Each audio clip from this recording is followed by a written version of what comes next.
ma'am. Good morning, classmates. Today we will tackle about the alternative learning system. But first, I would like to introduce myself. My name is Angeline M. Cabunatalia from BEd 2A. Now let's proceed to our discussion.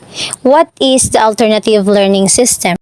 The alternative learning system. The alternative learning system is a parallel learning system in the Philippines that provides opportunities for out-of-school youth and adults. Learners to develop basic and functional literacy skills and to access equivalent pathways to complete basic education. A viable alternative to the existing formal education system, alternative learning system encompasses both non-formal and informal sources of knowledge and skills.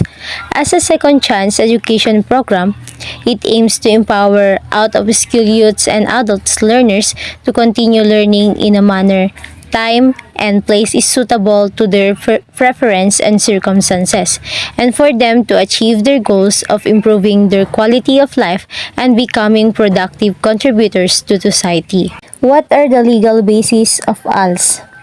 The 1987 Philippine Constitution provides for the recognition and promotion of other forms of education or other formal education.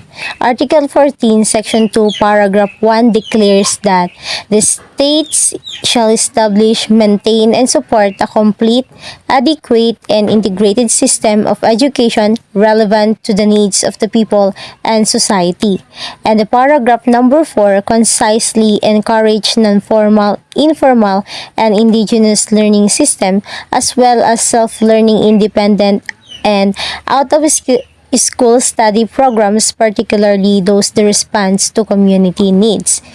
The Governance of Basic Education Act, otherwise known as Republic Act 9155, stipulates the establishment of the alternative learning system to provide out-of-school children, youth, and adults population with basic education. On December 23, 2020, the President of the Philippines signed Republic Act number 11510, or an act institutionalizing the alternative learning system in basic education for out-of-school children in special cases and adults, and appropriating funds, therefore, which provides the much-needed support to further expand and strengthen the implementation of alternative learning system throughout the country. Who are the target learners in the alternative learning system? As defined in the new Alternative Learning System Act, these are adults. Filipinos are aged 18 years old and above who were not able to begin or continue basic elementary or secondary education in formal school. Second one is out-of-school children in special cases, which the children in the official school age who are not enrolled in elementary or secondary school due to special cases such as economic, geographic, political, cultural, or social barriers, including learners with disabilities or conditions, indigenous peoples, children in conflict with the law, learners in emergency situations, and other marginalized sectors. Who are the teachers in alternative learning system? As defined in the new Alternative Learning System Act, these are alternative learning system teachers, DepEd employed teachers who implement of alternative learning system programs.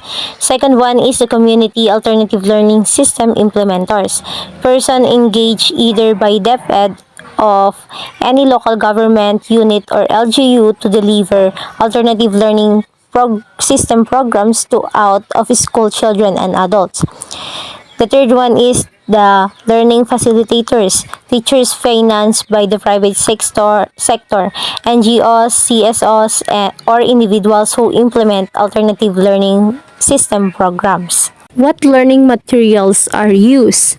The alternative learning system primarily uses learning modules for its learners. Each module contains learning activities and pre- and post-assessments. Modules for basic levels include a facilitator's guide, while modules for advanced levels are designed for self or independent learning. These are provided by the alternative learning system teachers to the learners.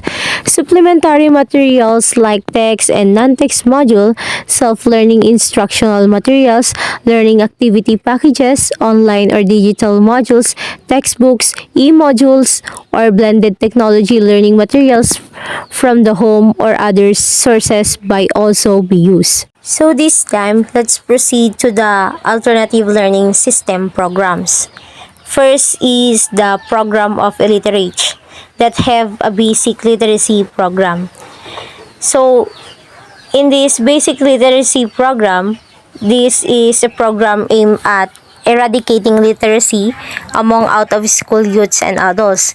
In extreme cases, school-age children by developing basic literacy skills of reading, writing, and numeracy.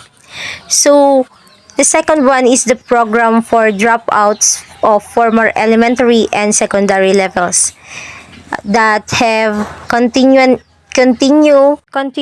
education accreditation and equivalency or A&E program. The accreditation and equivalency program is a program aimed to providing an alternative pathway of learning for out of school youth and adults who are basically literate but who have not completed the 10 years of basic education mandated by the Philippines Constitution.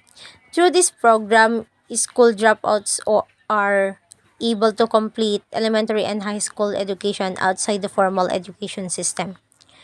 So the third one is the program for indigenous peoples. Indigenous Peoples Education is a research and development project which aims to provide basic education support services to IP communities.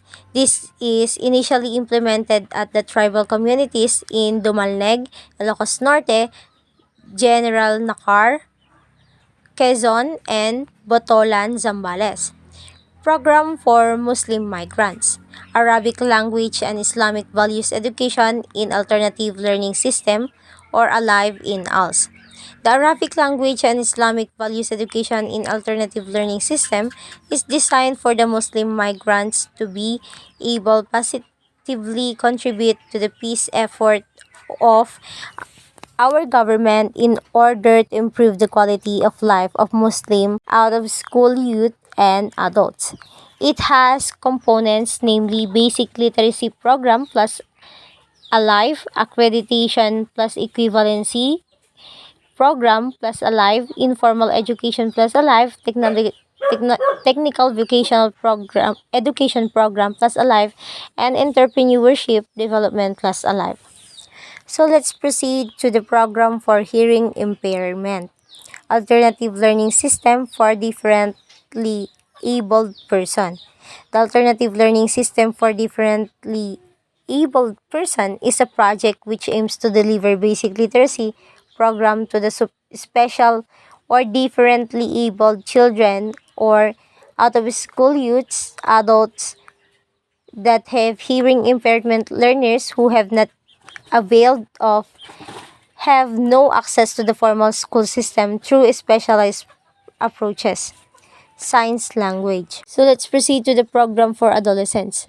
Adolescents reproductive health is a project of out of school youth school adolescents ages 9 to 24 years old. It is a life skills based education program for adolescents who are in high risky behavior, sex related or non sex related behavior.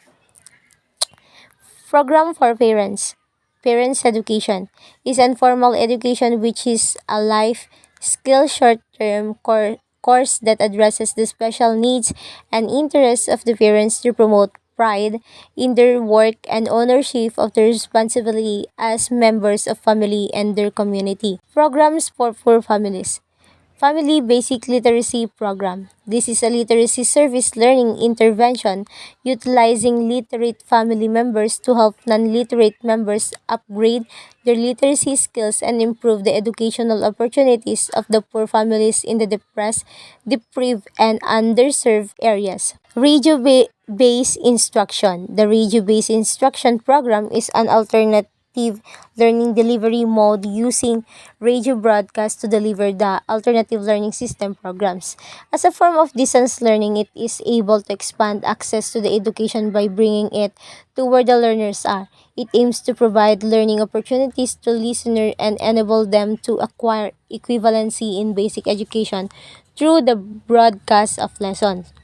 Program of Disadvantaged Children, which is the informal education for disadvantaged children. This program focuses on packaging of short-term educational activity that addresses the special needs and interests of the street and working children.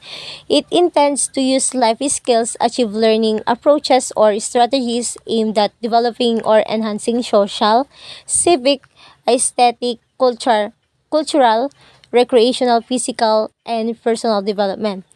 The learning materials or packages may be developed, adapted, or gathered from other sources and tailored fit to the identified needs of the said users. So that's all. Thank you.